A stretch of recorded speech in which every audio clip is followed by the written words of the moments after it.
Hey everyone. So I am trying to get this YouTube page going again. I stopped posting over here for a long time because it made me really angsty, some of the mean comments that I saw. And I'm like, you know what? Back away for a little bit from that. And here I am. So I thought I would start over and start doing videos from the beginning to today. So my son Cooper is 12. He was diagnosed with severe non-verbal, non-speaking autism at age 3. He could have been diagnosed a lot sooner, but we lived in a rural area. We were pushing to get help, to get services, but I often joked that it was like we had the only child with autism in this whole area, which can't possibly be true, but that's what it felt like. So later on, we would get many other diagnoses like apraxia, anxiety, that sort of thing. But autism is really the big one, the one that people are talking about, the one that can get help with services, that can get him seen and accommodated and accepted, all those sort of things. So I thought I would talk about early signs of autism that we saw. And I will tell you that I used to scour videos just like this one.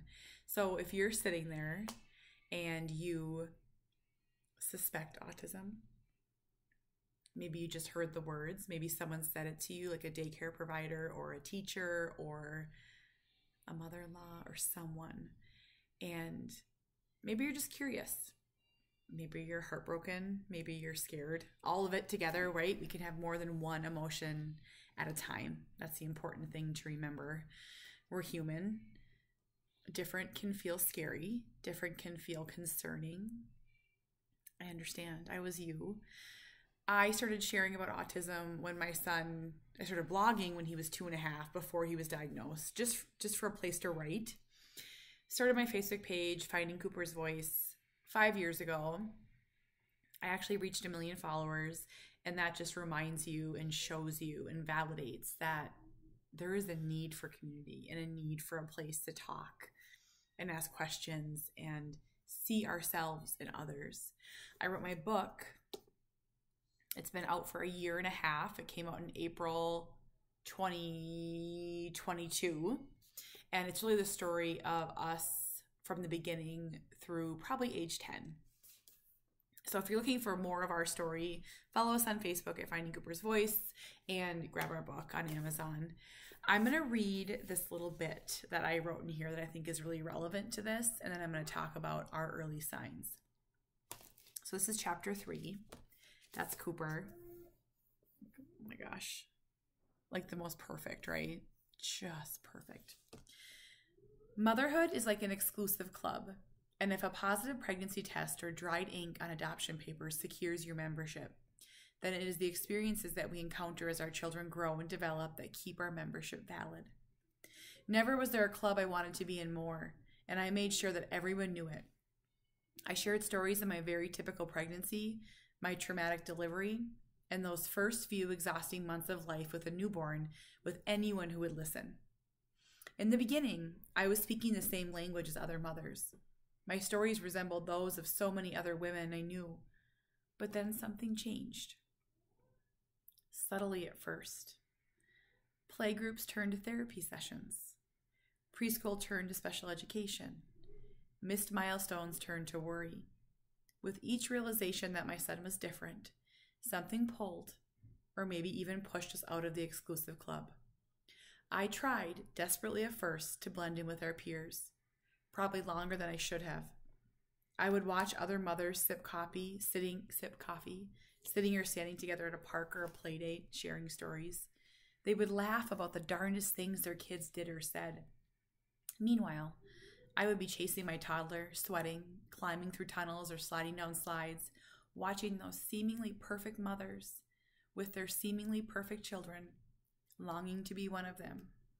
And I will tell you, parks are still the hardest thing. I don't like parks.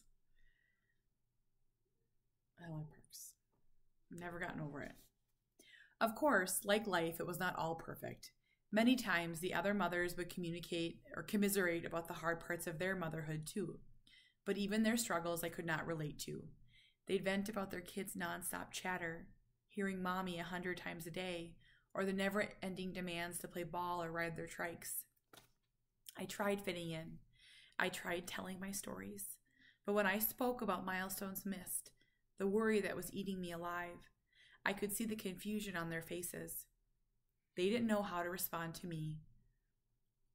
So they were either silent or they downplayed my worry, because that's what friends do. I felt like an imposter, eventually staying silent myself, trying to blend in so I could stay longer. I could not figure out what I was feeling. Anger, jealousy, sadness, desperation to fit in. I mean, these women were my friends. Our kids were the same age. The dreams of our babies growing up side by side were still fresh in my mind. We were never excluded, Cooper and I, never once. But we were not necessarily included either. As I cycled through the emotions of being different, I eventually realized it was me, not them. They didn't push me out. I left on my own. Years later, I would go on to form my own club, one with other mothers like me who watched their babies grow up in waiting rooms and strapped on armor every morning ready for battle. These mothers, so full of hope that if you stripped it all away, the clothes, the skin, the bones, there would be nothing left but love for a child. These mothers saved me countless times. They got me up off the floor, they dried my tears, and they reminded me that being different is not a death sentence. We get to keep living. It's just a different life than we originally imagined. The beginning was really hard. I mean, that's the basis of it, right? I call it the in-between space. So Cooper was born, brought him home. Right away, I could tell something was different. If I didn't know, I was a first-time mom. I want to be clear. Like, I wasn't like this. He didn't sleep. He never slept. He struggled to nurse. He struggled to be content. Where other butt babies were snuggled in, I went on to have 3 more kids, right? Snuggled in. Cooper wanted to be up, facing out in front of the window, watching the snow fall, in front of the TV, watching the colors, looking at lights. He needed constant stimulation. And I had these dreams. I had these real, very real dreams about maternity leave. I was so excited. I love to work. I've always loved to work. I was a project manager for a lot of years. Love fixing problems. But so excited for maternity leave. It was hard. I did not have postpartum, but I was almost forced to believe that I did. Because then it made sense of why I was so confused and why I was so scared right away. Right away, I was scared. I had nannied my whole life. I've been around babies. I babysat. Something was different, right? So I started bringing concerns to my doctor right away. I was saying things, and I'll never forget the day the doctor, one of them, put her hand on my shoulder and she said this quote. She's like, "Kate, there's hard babies and you got one. They're there," right? And it kind of was like, buck it up. Went home and life went on, right? Cooper never developed play and he never developed speech. He became so fixated on technology. Back then it was VHS tapes, Barney, Elmo, that sort of thing. Eventually Dora, Sesame Street, that he couldn't do anything but watch TV. And I told this story last night actually to my supporter group about how I wrote in this book, I had a chapter, a paragraph about how Cooper was so from a very young age, barely walking, staring at the TV. I'd have to hide the TV. So I put this chapter in here that I was like, we used to have to turn the TV around so it was backwards, right? It was on an entertainment center. And when that stopped working, we'd have to hide it in our closet. And someone in the book publishing process was like, there's no way that's true. And even if it is true, no one's going to believe you. And I was like, oh, it's true. It's true.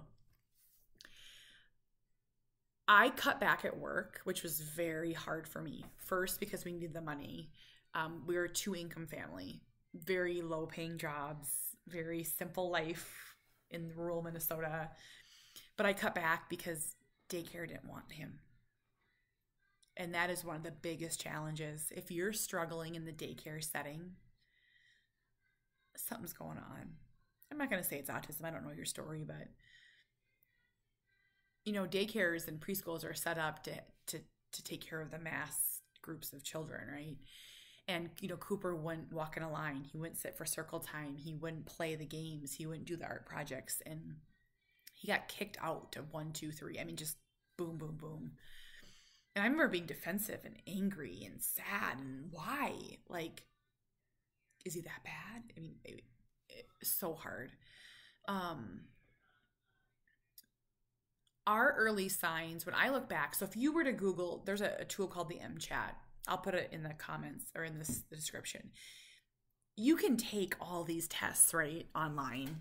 You can read about autism. You can do all these things. I was in a lunch and learn, which is, I worked for a nonprofit. On our lunch breaks, we get to go learn about different lines of service like adoption, guardianship, financial services, all these different things. And I was down there one day and they were talking about autism spectrum disorder. And if you were to Google it, it's like doesn't make eye contact, doesn't smile, blank affect, all these different things. And a lot of them weren't Cooper. Cooper was social. Cooper was friendly. Cooper waved. Cooper pointed. Cooper did things, right? And also one more thing I want to share. There's often 2 distinct paths that you hear about. Not everyone's, but child develops, typically stops one day for whatever reason, loses speech, or child doesn't develop speech. That was our story. So please know there's other stories out there. Cooper never babbled, never developed speech.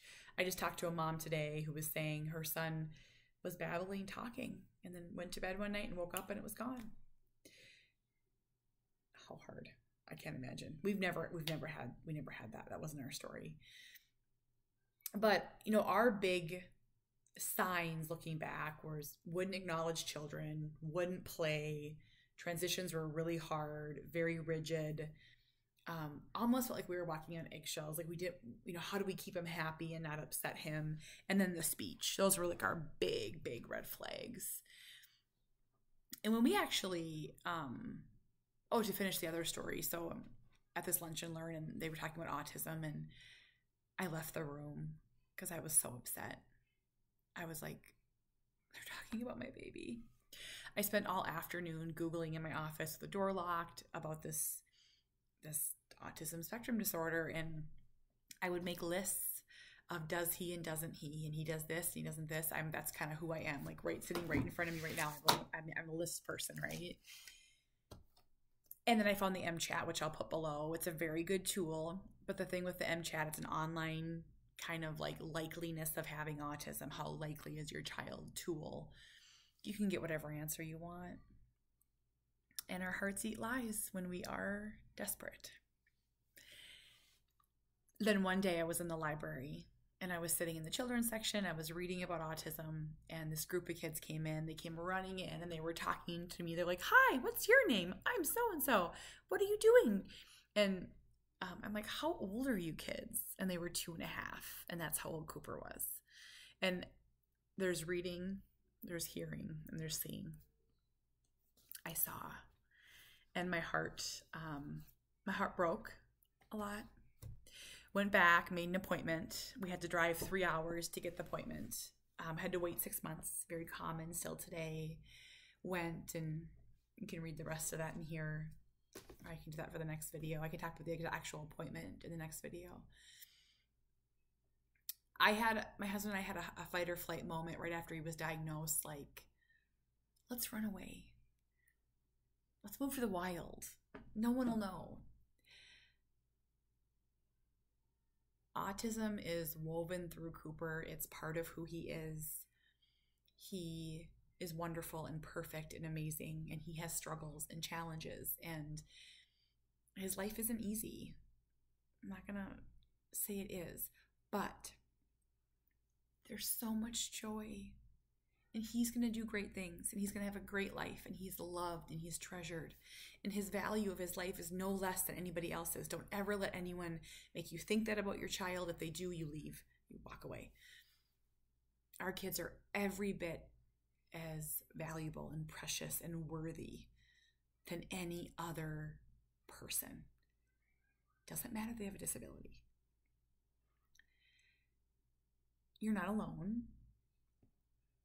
What are you seeing? I mean, there's so many different stories. There's a quote, if you've met one person with autism, you've met one person with autism.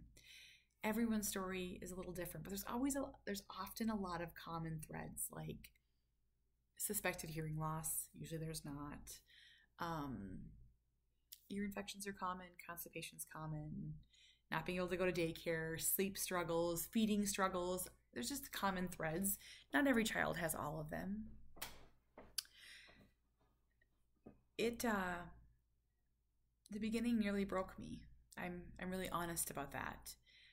There wasn't enough support. There wasn't enough help.